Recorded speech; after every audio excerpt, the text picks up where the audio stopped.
uma massa, eles são modelados como um sistema massa-mola. Sistema com molas livres. A gente sabe que o pneu também ele dissipa energia, né? Mas nesse caso aqui a gente está desprezando o efeito do amortecimento viscoelástico. A gente está apenas considerando o amortecimento do sistema de suspensão aqui. Então, essas considerações que a gente fez, essas hipóteses do meu modelo, elas levam, né, a esse modelo discreto aqui da figura B, ó. Então, esse modelo discreto, ele tem 3 graus de liberdade. Ele tem a translação vertical do corpo do automóvel,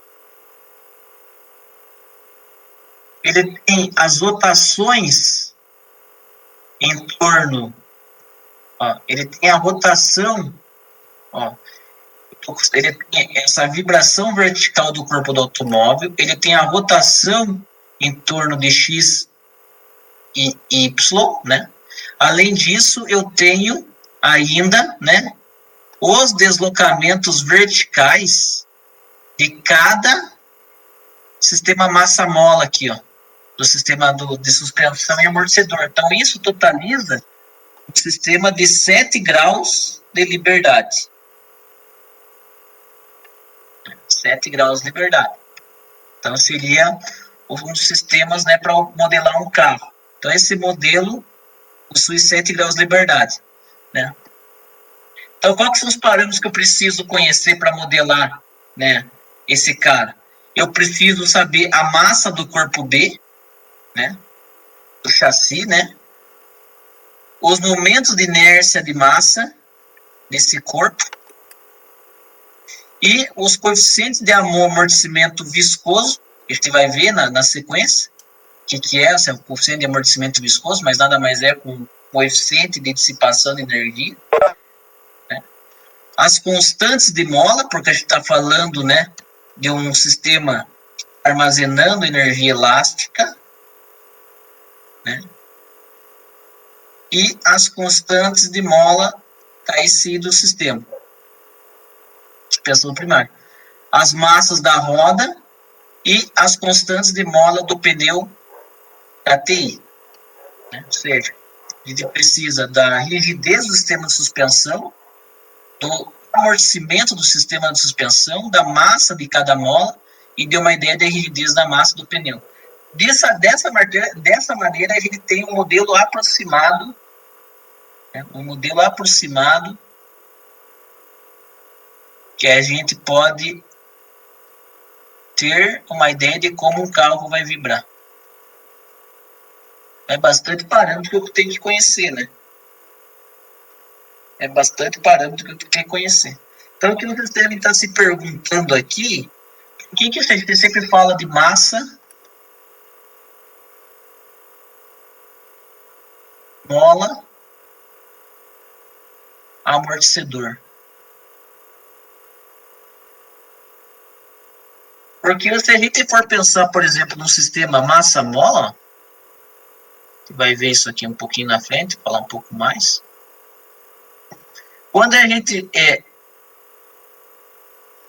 pega esse cara aqui, ó, ele está numa posição de equilíbrio.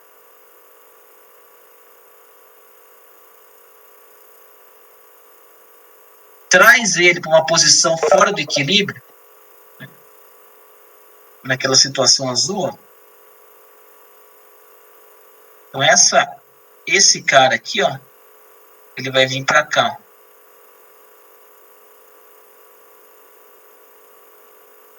Ele vai se deformar. Eu solto ele, ele vai voltar para a posição de equilíbrio. Ele vai fazer isso, né? Se não tivesse dissipação de energia, né? E ele ia fazer isso continuamente. Então, o que a gente percebe? Que toda vibração consiste em transformar uma energia, uma energia cinética em energia potencial elástica.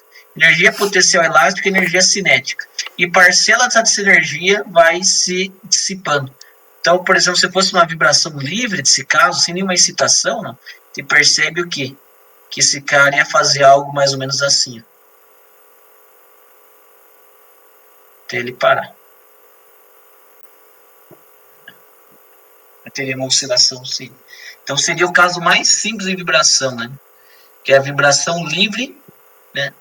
Em um sistema amortecido.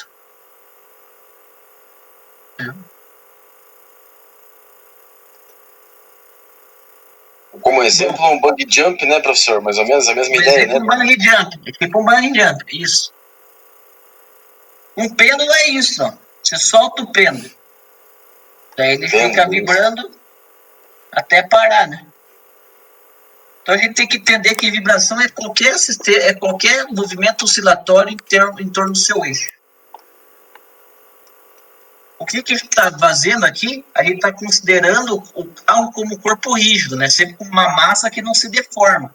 Mas no final das contas, esse carro aqui ele não é rígido, ele é elástico. Então, quando você vai medir a vibração, você não está medindo a vibração no corpo rígido, está medindo a vibração elasticamente, né? Então, geralmente, quando você vai fazer o modelo desse cara por elementos finitos, você vai ter que você vai ter que inserir no modelo, por exemplo, uma elasticidade. Né? Só que o modelo, por exemplo, rígido, corpo rígido, funciona também para representar esse cara. É uma forma mais simples, não pega todos os movimentos, não pega todos os comportamentos. Mas, se eu quero, por exemplo, fazer um sistema de controle, por exemplo, do meu sistema de suspensão, esse modelo, né, esse modelo de 4 graus de liberdade de carro, ele funciona muito bem. Tanto que é um dos mais utilizados na literatura. Aí, se a gente for pegar artigos científicos, o que eles mais utilizam para modelar automóveis, por exemplo, é esse modelo de 4 graus de liberdade.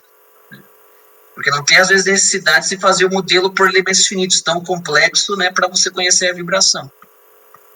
Agora, esse modelo de 4 graus de liberdade, ainda eu posso simplificar ele no modelo, né?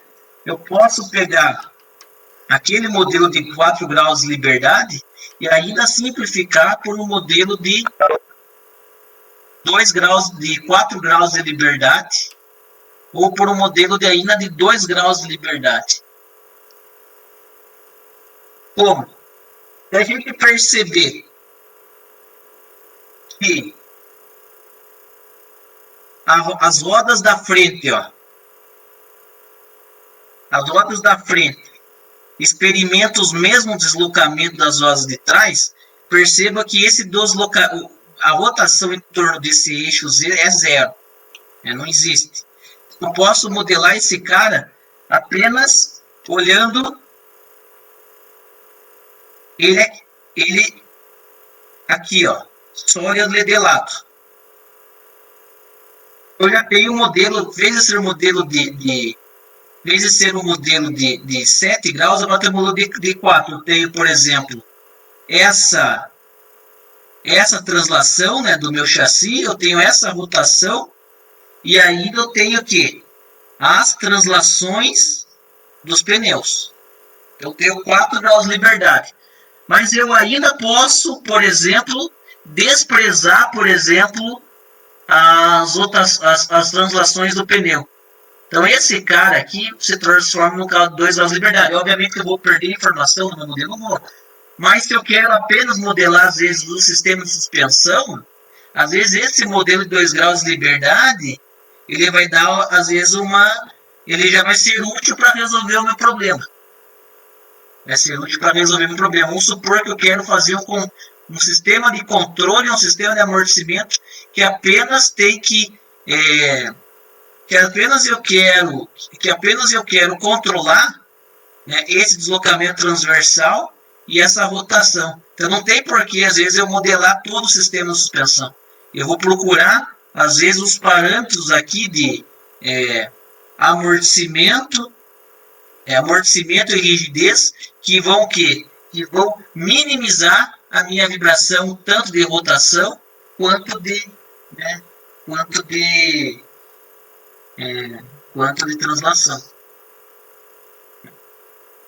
translação.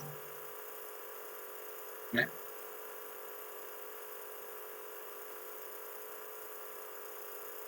Bom, o exemplo 4 aqui, ó. Esse foi o exemplo do automóvel. Que ficou faltando aqui seria exemplo 2. Aqui seria o exemplo 3, ó. Eu tenho que arrumar. E aqui é o exemplo 4. O outro é um míssil aqui, um míssil balístico. Perceba que esse míssil é o caso da viga lá. Eu posso modelar esse míssil aqui, ó, como fosse um contínuo, ou seja, eu posso modelar ele como uma massa, né, distribuída, né, e com uma rigidez a flexão que varia ao longo dessa direção longitudinal, ou seja, como de maneira contínua. Então eu vou chegar numa equação diferencial parcial, por exemplo, geralmente, que vai me dar, por exemplo, né, a vibração desse modelo de viga distribuído, contínuo. Mas eu posso pegar esse cara aqui, ó, e discretizar esse cara em vários elementos de massa. Ó. Uma massa M1, uma massa M2, uma massa tal. Isso que elementos finitos faz, ó. Não dessa maneira, né, mas ele vai discretizar, né, vai discretizar, por exemplo, o teu meio contínuo. E cada parcela dessa aqui, eu vou ter, por exemplo, um módulo da rigidez da flexão associado. Então, ó, perceba que eu saio do modelo contínuo e vou para o modelo discreto. Né? Ambos esses dois modelos aqui, tanto o contínuo quanto o discreto, ele vai representar, né, o comportamento dinâmico do foguete. Né? Agora, como o foguete é simples, às vezes é mais conveniente eu trabalhar com o modelo contínuo. Né? Agora, se essa geometria do foguete fosse uma geometria mais complexa, por exemplo, um modelo simplesmente uma viga livre funciona. Agora, se esse modelo geométrico do foguete fosse mais complexo, eu deveria o quê? Já ir para o modelo discreto, porque eu já não consigo modelar de forma tão bem adequada esse contínuo.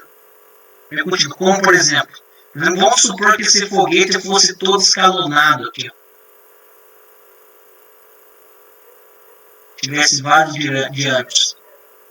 Eu já não ia conseguir uma solução analítica para esse cara. Então, a maneira mais ideal era considerar ele, né, por exemplo, e discretizando esse cara aqui. Ó. Discretizar daqui até aqui, discretizar daqui até aqui, discretizar daqui até aqui. E aí eu teria uma massa associada aqui e um EI aqui. Uma massa associada aqui e um EI aqui. Uma massa associada aqui e um EI aqui. A rigidez flexão em cada ponto. E aí eu teria o modelo. Né? Só que eu gosto do grande problema desse cara. Que quando eu discretizo, por exemplo, perceba que perceba que esse cara aqui é uma solução analítica. Eu posso discretizar esse cara em infinitas massas, né? Ou seja, esse cara aqui é um sistema de infinitos graus de liberdade, múltiplos graus de liberdade. Eu tenho que discretizar esse cara de maneira o quê? Né? Que eu consiga obter as informações necessárias do meu modelo. As informações necessárias, né, de projeto daquele modelo. Geralmente são os modos de vibração que a gente sabe que pode ter uma excitação. Por exemplo, no meu caso, eu estou modelando um cabo aéreo. Eu sei que as excitações do vento variam entre 5 Hz a 200 Hz. Numa faixa de quase 195 Hz. Ela varia de 5 Hz a 200 Hz. Então eu tenho que avaliar, né, todas as frequências naturais, todos os modos de vibrar, porque eu falei aula passada para vocês, né, que para cada, né, grau de liberdade eu tenho, por exemplo, uma frequência natural associada e um modo de vibrar associado. Então, por exemplo, eu tenho que, por exemplo, se eu quero projetar, por exemplo, a linha aérea do ponto de vista de controle, eu tenho que o quê? Eu tenho que analisar todos os modos de vibrar de 5 a 200 Hz. Então, geralmente, se eu colocar um modelo de 3 graus de liberdade, por exemplo, não vou pegar nada. Então, eu tenho que colocar, sei lá, vou ter que colocar uns 50 graus de liberdade. Né? Para o quê? Para eu conseguir pegar as frequências naturais nessa faixa aqui. Eu tenho esse porém aí também. Tem esse porém. Esse porém. Né? Outra questão aqui, ó, que é interessante, ó, é que eu não estou modelando o míssil ó, como fosse um corpo rígido. Eu estou modelando ele como fosse um corpo elástico. Que é o quê? Que é capaz de se defletir em torno dos seus eixos principais. O que, por exemplo, se a gente pensar ele como um corpo elástico, uma viga, por exemplo, a situação de equilíbrio dele era aqui, né? Ele fica vibrando aqui, ó, nessa direção, com um corpo elástico. Então, por exemplo, se tem uma viga aqui, ele começa a vibrar, né, devido a essa deflexão, né? Essa deflexão aqui. Ela vai se defletir e ela tem uma deflexão, vamos dizer assim, dinâmica, né? Que está variando com o tempo. Que é a vibração. Então eu posso modelar ele como um contínuo ou como um momento discreto. É isso que ele está falando aqui. Ele está discretizando esse cara em vários elementos de massa e vários elementos de desaflexão. Né? Então eu consigo calcular a vibração, né, por exemplo, em cada elemento de massa desse cara aqui, tanto numericamente quanto analiticamente. Ou eu posso, por exemplo,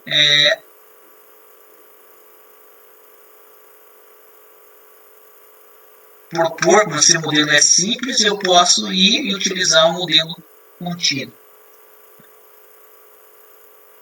Né, para modelar esse míssil balístico aí. Por exemplo, um caso prático aí, por exemplo, de interesse aí, foi, por exemplo, um trabalho que foi até o que eu orientei, que foi feito na Clabin, né? De um aluno lá do Leandro Talef. Ele mediu a vibração aqui, tirou um espectro lá, né?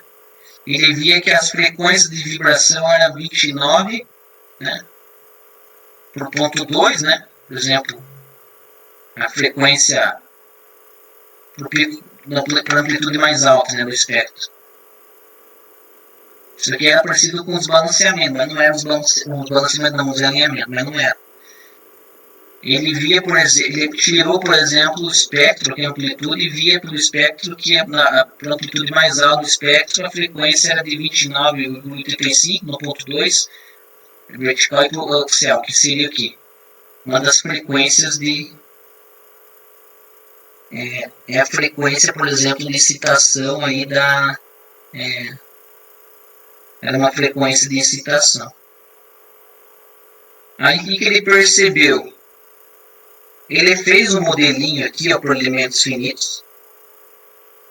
Ele percebeu que o primeiro modo de vibrar desse cara estava muito próxima dessa frequência de 29. Ou seja, esse cara aqui, ele entrava em ressonância.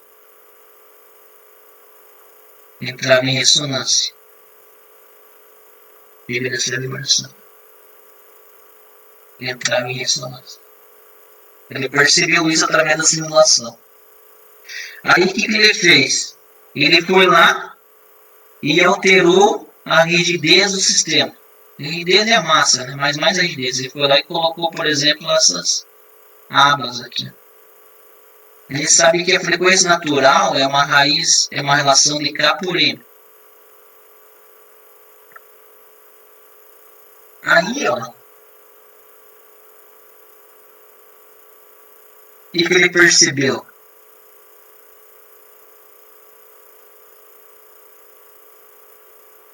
fez a simulação e retirou esse cara, por exemplo, da...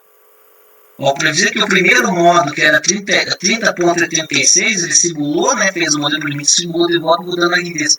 Já pulou para 108. Já estava longe dessa frequência de 29.85 aqui, ó. Então, quando ele mediu lá, já tinha eliminado esse problema aí, né, porque já não tinha mais o problema, né, da vibração da máquina se igualar, por exemplo, com a vibração aqui da base. Ele fez um modelinho simples lá, por exemplo, utilizando o Inventor. Isso é a importância, né? Só fica se matando, às vezes. Né? Deixa eu ver se eu tenho o trabalho dele aqui, ó, para mostrar os aspectos.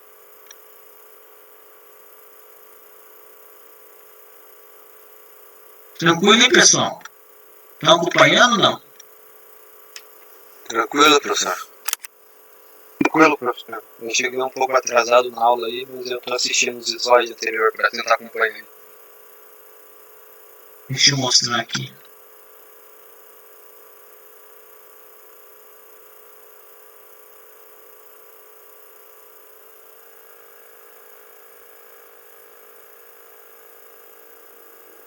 Tentei pegar um exemplo aqui que seja da convivência de vocês aí, né? Partilhar. Estão enxergando?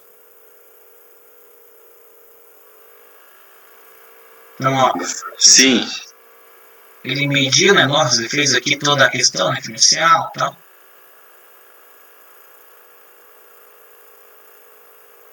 Aí ele mediu lá, quer ver como que ele fez? Ó?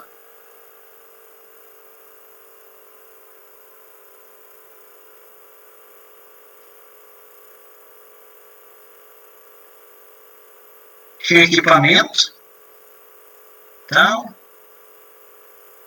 Aí ele fez uma análise de vibração convencional. Ele tirou os espectros lá, né, de amplitude. Ele tirou os espectros.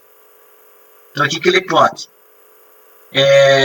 Que o espectro de uma frequência de 29,36 corresponde ali a uma frequência de 14, uma amplitude de 14,06, né, em velocidade. Pode pegar em velocidade, deslocamento ou aceleração. No caso, ele pegou para o mais alto. Seria para o ponto 2, medido axial, vertical e horizontal. Aqui ele percebeu que tinha essa vibração aqui muito alta, por exemplo, na direção axial.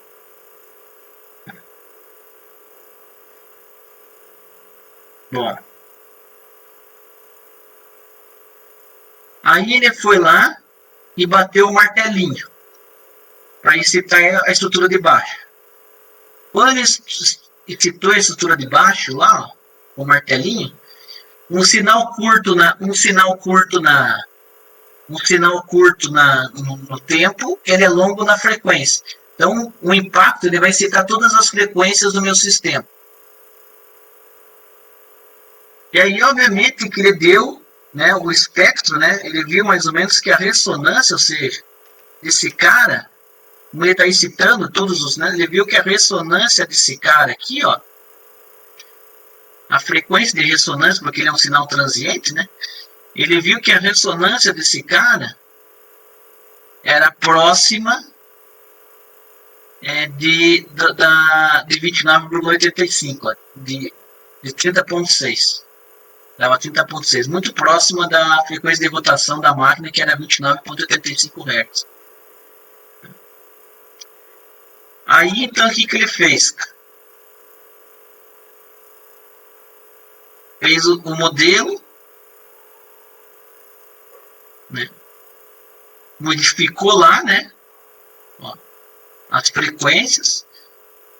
Ele pulou daquela frequência inicial que no primeiro modelo estava muito próximo lá, né, do que 30,86, e aí estava dando quando ele inseriu 101,93.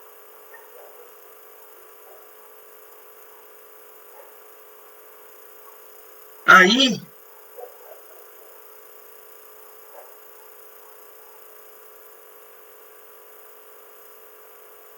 o que ele fez aqui, ó?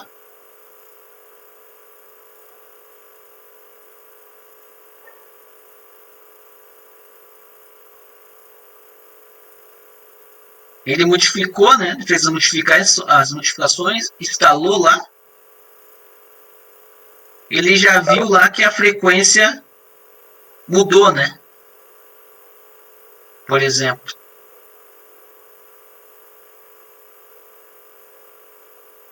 Ó. Então, por exemplo, a tendência da vibração está aumentando. Né? Por devido se tinha esse problema de ressonância, né? E agora você tem aqui, ó. Depois que ele modificou, já não tinha esse problema da ressonância. Porque você tinha uma vibração excessiva por causa que a frequência de...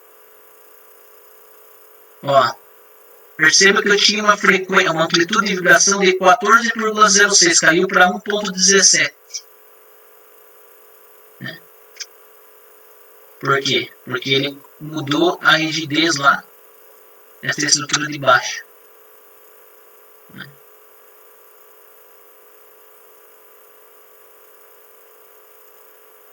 Então, sempre um exemplo prático aí, né?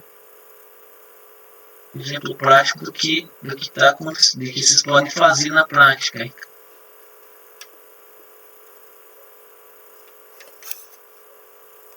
Que vocês podem fazer na prática. Nada mais é que ele fez, ele introduziu rigidez no sistema, e quando você introduz rigidez no sistema, você diminui drasticamente a vibração. Você vai ver isso lá, ó. Você tem, por exemplo, um sistema. Muito bem. Tudo bem. Então, eu entendi o experimento aí, só quero entender na parte física do negócio. Aqui, que já falou aula passada, mas é bom reafirmar. Ele tinha a base do motor e a rotação do motor. Ele mediu, né? Ele mediu. Que cada um tem a sua massa, né? O motor tem a sua massa e a base tem a sua massa. Sim.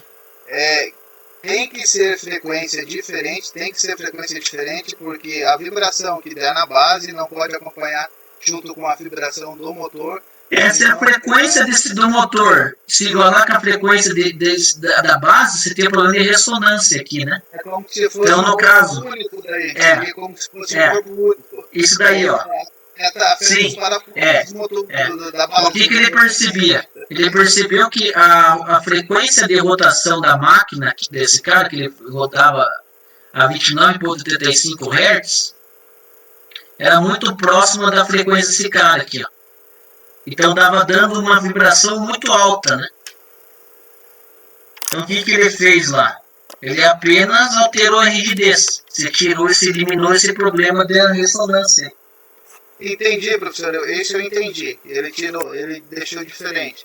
Mas o que eu quero entender, o impacto que ela ia causar ali é na base dos parafusos da base do motor, daí se entra, que ele eliminou essa vibração que estava muito elevada, né? Porque ele estava como a máquina vibrava e a outra parte vibrava, ele vibrava muito, porque as duas se igualavam, né? Vibrava muito mais do que o normal. Uma analogia assim que eu, lembrando agora, que eu sempre vejo, de frequência também, que é a onda, por exemplo, vi pessoas jogam uma pedra no lago, ele forma uma onda, né? Daí quando joga outra pedra do lado, ela forma outra onda, mas só que quando as duas ondas se encontram, elas juntam a mesma frequência. É mais ou menos isso que acontece? Mais ou menos, Você tem o problema da ressonância, né? O que é a ressonância, por exemplo? Quando você bate, por exemplo, ressonância é aquele negócio. Quando alguém está com som muito alto, e daí você vê que está vibrando, por exemplo, onde você está. O que acontece? A frequência de excitação, a frequência, por exemplo, da onda ali do som, por exemplo, do carro, ela se igualou com a frequência da tua mesa, por exemplo, e você sente a tua mesa vibrar. Por quê? Porque ela entrou em ressonância. As frequências se equiparam. Quer ver? Se a gente pegar aqui, ó. Entendi. Daí essa ressonância que daí provoca as tensões internas do material e vai fazendo. Isso daí provoca, por exemplo. Ó, por exemplo, ó. Pra vocês terem uma ideia, só para você entender, ó. Você está projetando aí, professor? Aqui não está projetando nada. Perceba que o equipamento tem 1788 RPM. Se você divide por 60, dá 29,8 Hz. É o que ele está pegando no espectro lá. Ele tem uma vibração muito alta, né? E uma vez a rotação da máquina. Se a gente olhar esse cara aqui, a gente vai pensar que é um desalinhamento. Mas não é um desalinhamento. O espectro do desalinhamento é meio parecido com isso. Ele é meio parecido com isso aí.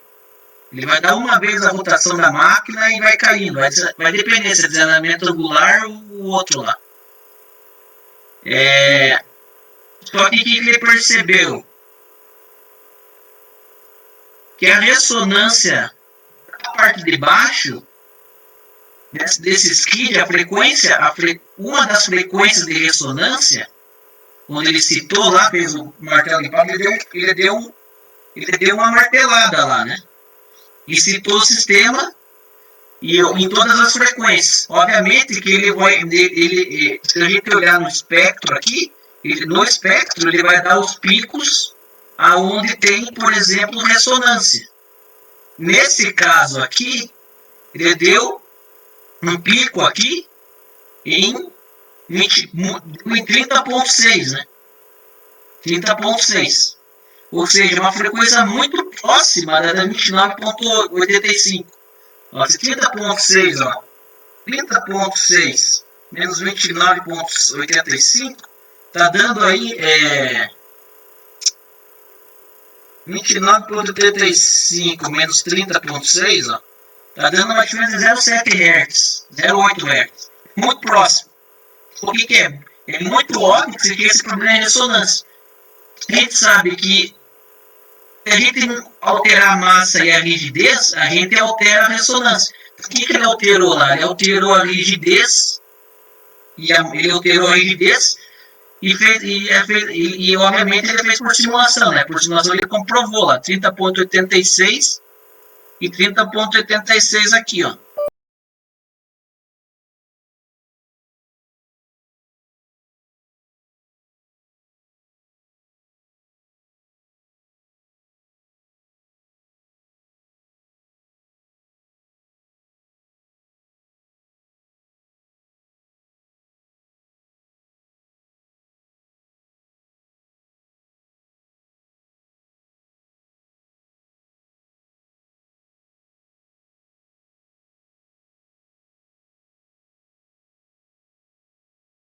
Porque a massa, obviamente, que massa influencia aqui, né? Pra você ter mais essa massa, né? Ela vai influenciar nessa ressonância. Então, o que ele fez? Aí ele foi lá e alterou a rigidez, ó. Ele ficou mais rígido. E alterou a massa, mas muito pouco a massa e muito mais a rigidez. Ele já viu que a frequência foi para 108,93. Aí, quando ele foi lá e foi medir a vibração de novo, ó. Ó, essa era a medição atual, ó, antes da modificação em vermelho. Depois, estava no azul, ó. Ou seja, ele foi do azul, foi para o vermelho. Então, ele saiu dessa linha aqui, ó, de tendência e foi para cá, ó. Né? Então, é um exemplo prático, assim, de que dá certo, por exemplo, você modelar. É muito importante modelar, ó. Ele saiu de uma vibração de 14,6 e foi para 1,17. Apenas instalando ali aquele negócio. Porque você tinha um problema aí de ressonância. Aí pergunto para vocês aí. Um exemplo de caso desse daqui. Em quantas vezes vocês vão encontrar, por exemplo, na indústria aí? Vários casos. Tem muitos. Tem muitos. Por isso essa necessidade de se modelar o teu sistema. Você entendeu, Antônio?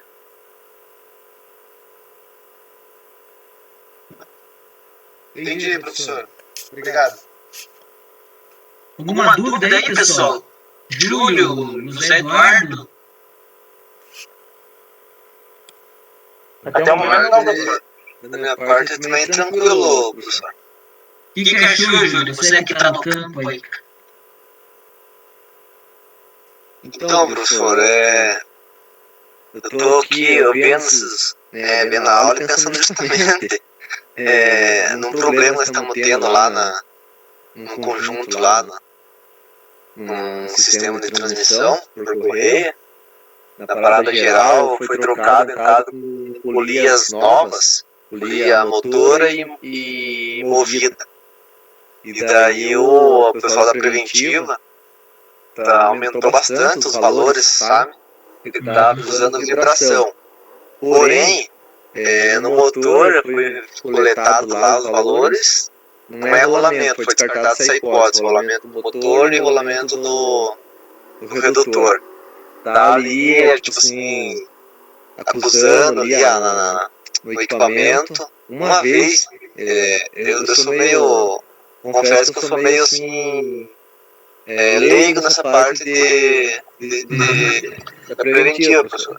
Uma vez na votação, alguma coisa assim. Uma vez a votação na máquina. Isso. Daí tô assimilando assim, os conteúdos abordados, porque tá falando que foi feito alinhamento polido no laser. Tá falando que é desalinhamento. Tá falando que, não, tá acusando vibração. Vibração alta, 6 milímetros. Porém, o rolamento foi descartado, o rolamento na parte interna do motor. Aí, o que mudou? Na parada geral agora saiu um jogo par de polias e entrou polias novas. Pode ser, por exemplo, uma polia que seja desbalanceada. Então, hoje nós estamos chegando a essa conclusão, que as polias do fornecedor não veio balanceadas, porque o alinhamento está zerado. Dá um alinhamento lá no meio. Tensão, não dá com meio, colocamos conforme a tabela. E daí vai estar legal, professor, tá? Eu tô assimilando assim algumas coisas. Desalinhamento. O que você vai falar hoje é do modelo um pouco mais simples de todos os modelos, que é o modelo de... Vocês estão compartilhar aqui. Que é o modelo de 1 grau de liberdade. Então, a descrição do sistema mecânico complexo por modelo de grau de liberdade significa uma simplificação considerável. Então, a gente pode representar um modelo mais simples que pode representar um sistema físico, que é o modelo de 1 grau de liberdade. Ele é, entretanto, um ótimo ponto de partida para o estudo de vibrações mecânicas. E, além disso, vários casos, né, pode ser, né, vários casos, vários problemas de vibrações, né, pode ser conduzir soluções de problemas de engenharia de fundamental.